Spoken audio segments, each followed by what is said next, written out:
اسی طرح احادیث کے اندر جو آپ کو دو وظیفے بتائے تھے، سبحان اللہ والحمد للہ ولا الہ الا اللہ واللہ اکبر ولا حول ولا قوت الا باللہ، اور اس کے ساتھ کیا بتایا؟ لا الہ الا اللہ وحدہ لا شریک لہ لہ الملک ولہ الحمد وہو علی کل شیء قدیر۔ ان وظائف کے جو فضائل ہیں، میں نے کہا تھا میں آئندہ آنے والے لیکچر میں آپ کے سامنے رکھوں گا، تو پھر اگر بات وہی ہے کہ اگر اکیلی تسبیح کے اوپر بات کی جائے تو کئی لیکچرز ریکوائرڈ ہیں، لیکن خلاصہ نچوڑ آپ کے سامنے رکھتے ہیں۔ رسول اللہ صلی اللہ علیہ وسلم کی ایک حدیث میں جس نے سبحان اللہ و بحمدہ 100 مرتبہ کہا، اگر اس کے گناہ سمندر کی جھاگ کے برابر ہوں تو معاف ہو جاتے ہیں۔ ایک حدیث میں یہ ہے جس نے 100 دفعہ سبحان اللہ و بحمدہ کہا، پھر الحمدللہ کہا، پھر اللہ اکبر کہا، تو ہر ایک کے 100 دفعہ کہنے کے بدلے میں جو اجر و ثواب ہے وہ نوٹ کیجئے۔ 100 اونٹوں کو اللہ کی بارگاہ میں خرچ کر دیا، 100 اونٹوں کو مکہ کے اندر قلادہ پہنے ہوئے، یعنی ایسے اونٹ جو حج کی نیت سے ہوں، یا ایسے اونٹ جن کو مکہ میں ذبح کر دیا جائے، ان کا اجر و ثواب، اور ایسا 100 گھوڑا جو جہاد فی سبیل اللہ کے لیے وقف کر دیا جائے۔ ان 3 الفاظ کو 100 مرتبہ پڑھنے کا اجر و ثواب یہ ہے۔ اور ام ہانی کی جو حدیث ہے، میں سمجھتا ہوں اس ساری تسبیح تحمید کا نچوڑ ہے۔ ام ہانی آئی رسول اللہ کے پاس اور آ کے کہنے لگی ہیں، اللہ کے رسول میں بوڑھی ہو گئی، اب تو عمل کرنے کی سکت نہیں ہے۔ تو رسول اللہ نے کہا ٹینشن کی بات نہیں ہے، پریشانی اور فکر کی بات نہیں ہے، کیا آپ اتنی ہی بوڑھی ہو گئی ہیں کہ آپ 100 مرتبہ یہ 4 الفاظ نہیں کہہ سکتی؟ ان میں بھی یہ 4 باتیں شامل ہیں، سبحان اللہ والحمد للہ ولا الہ الا اللہ واللہ اکبر، اس میں لا حول ولا قوت الا باللہ نہیں شامل ام ہانی کی حدیث میں، لیکن یہ 4 باتیں شامل ہیں۔ اور رسول اللہ نے ان 4 کے بارے میں جو اجر بتایا، آپ سن کے حیران رہ جائیں گے ام ہانی کا۔ اے ام ہانی، اگر آپ یہ 4 الفاظ کہیں گی، سبحان اللہ والحمد للہ ولا الہ الا اللہ واللہ اکبر، تو ایک پہلے سبحان اللہ 100 دفعہ کہنے کی وجہ سے اسماعیل کی اولاد میں سے 100 گردنوں کی آزادی کا اجر اور ثواب آپ کے نامہ اعمال میں لکھ دیا جائے گا۔ اسماعیل کی اولاد بابرکت، حسب نسب میں سب سے اعلیٰ، صرف 100 دفعہ سبحان اللہ کہنے سے اسماعیل کی اولاد کی 100 گردنیں، پھر کہا 100 اونٹ حرج کرنے کا ثواب، پھر کہا 100 گھوڑے حرج کرنے کا ثواب، اور پھر لا الہ الا اللہ کے بارے میں کہا۔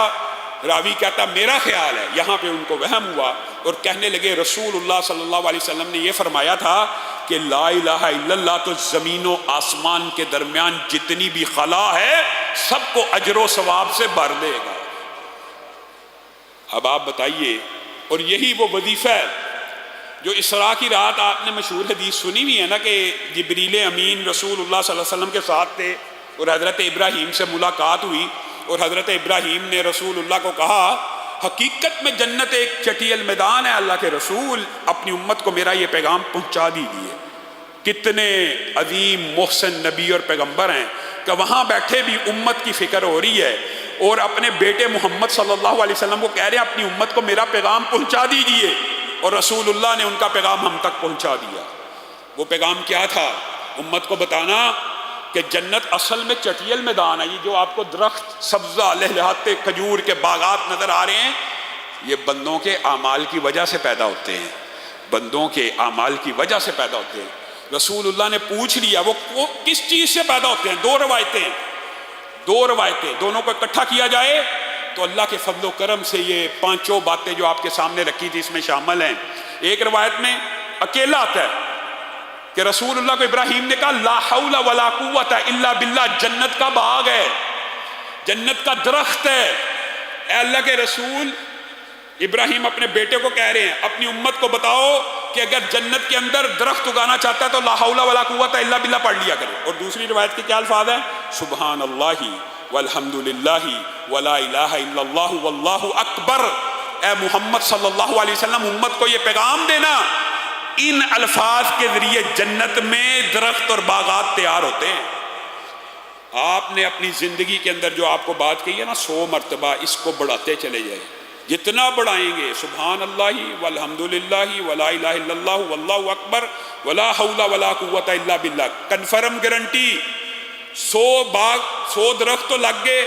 اکیلے لا حول ولا سے، 100 ان چاروں کی وجہ سے لگ گئے، 200 تو لگ گئے نا، پھر 100 اونٹ تو قربان ہو گئے نا، 100 گھوڑے جہاد فی سبیل اللہ پہ چل پڑے نا، 100 اسماعیل کے گردنوں کی آزادی کا ثواب تو مل گیا نا، زمین و آسمان کا خلا پورے کا پورا بھر گیا آپ کی نیکیوں سے۔ اور کیا چاہیے؟ اور کیا چاہیے؟ ایک بدو آ گیا رسول اللہ کے پاس۔ بدو آپ کو پتہ دیہاتی ہوتے ہیں اور ان کے مزاج میں بڑا اکھڑ پن ہوتا ہے۔ اللہ کے رسول کو آ کے کہنے لگا مجھے یہ بتائیے کون سی چیز ہے جو میرے لیے فائدہ مند ہے؟ تو رسول اللہ صلی اللہ علیہ وسلم نے کہا سبحان اللہ والحمد للہ ولا الہ الا اللہ واللہ اکبر، یہ 4 چیزیں آپ کو بڑا نفع پہنچائیں گی، بڑا فائدہ پہنچائیں گی، برکت پہنچائیں گی۔ وہ بدو پیچھے چلا گیا، تھوڑی دیر بعد پھر آ گیا، کہنے لگا آپ نے مجھے بتا تو دی ہیں باتیں، لیکن یہ ساری تو رب کے لیے ہیں، یہ ساری تو اللہ کے لیے ہیں، میرے لیے اس میں کیا ہے؟ تو رسول اللہ صلی اللہ علیہ وسلم مسکرانا شروع ہو گئے اور کہنے لگے جب تو یہ الفاظ پڑھ لیا کر تو بعد میں کہا کر اللہم اغفر لی، اللہم ارحمنی، اللہم ارزقنی۔ تو اللہ تعالیٰ جب تو سبحان اللہ کہے گا اللہ کہے گا تو نے سچ فرمایا، الحمدللہ کہے گا اللہ کہے گا تو نے سچ فرمایا، لا الہ الا اللہ کہے گا اللہ کہے گا تو نے سچ فرمایا، اللہ اکبر کہے گا اللہ کہے گا تو نے سچ فرمایا۔ جب 4 دفعہ اللہ کہے گا تو نے سچ فرمایا، پھر تو کہے گا نا اللہم ارحمنی، اللہم اغفر لی، اللہم ارزقنی، تو اللہ کہے گا میں نے تجھے عطا کیا، میں نے تجھے عطا کیا، میں نے تجھے عطا کیا۔ صحابہ بیان کرتے ہیں اللہ کی قسم ہم نے اس بدو کا عجیب انداز دیکھا، وہ اپنی 7 انگلیوں کے اوپر ان حروف کو یاد کرتے ہوئے باندھ کے چلا گیا، گویا اجر و ثواب کے پہاڑ اپنے مقدر میں لے کر چلا گیا۔ یہ رسول اللہ صلی اللہ علیہ وسلم کے بتائے گئے وظیفے ہیں، اور ایک حدیث تو اتنی عجیب اس حوالے سے ملتی ہے کہ بندہ حیران رہ جاتا ہے۔ یہ تو 100 دفعہ آپ کو کہا ہے نا، اگر لا الہ الا اللہ وحدہ لا شریک لہ لہ الملک و لہ الحمد وہو علی کل شیء قدیر کے ساتھ سبحان اللہ والحمد للہ ولا الہ الا اللہ واللہ اکبر ولا حول ولا قوت الا باللہ بستر پہ آ کر 1 دفعہ پڑھا جائے، 100 دفعہ کی بات اب نہیں ہو رہی، 1 دفعہ، صرف 1 دفعہ۔ حدیث ہے سمندر کے جھاگ کے برابر بھی گناہ ہو تو معاف ہو جاتے ہیں۔ یہی وہ وظیفہ کہ جس کی آپ کو میں کئی مرتبہ تلقین کرتا ہوں، اس کی ٹریننگ اس طرح حاصل کریں کہ آنکھ کھلے آنکھ بند ہو، یہ وظیفے منہ پہ ایسے جاری ہوں رات کے۔ یہی وہ وظیفہ ہے جو پہلے بھی آپ کے سامنے رکھا تھا کہ اگر رات میں سوتے ہوئے اچانک آنکھ کھل گئی تو آپ کے منہ سے یہ کلمات ادا ہوئے، یہ بھی اسم اعظم سے بھی زیادہ تیز رفتار ہے دعاؤں کو قبولیت کے لیے۔ اس وقت اگر آپ نے یہ الفاظ کہہ دیے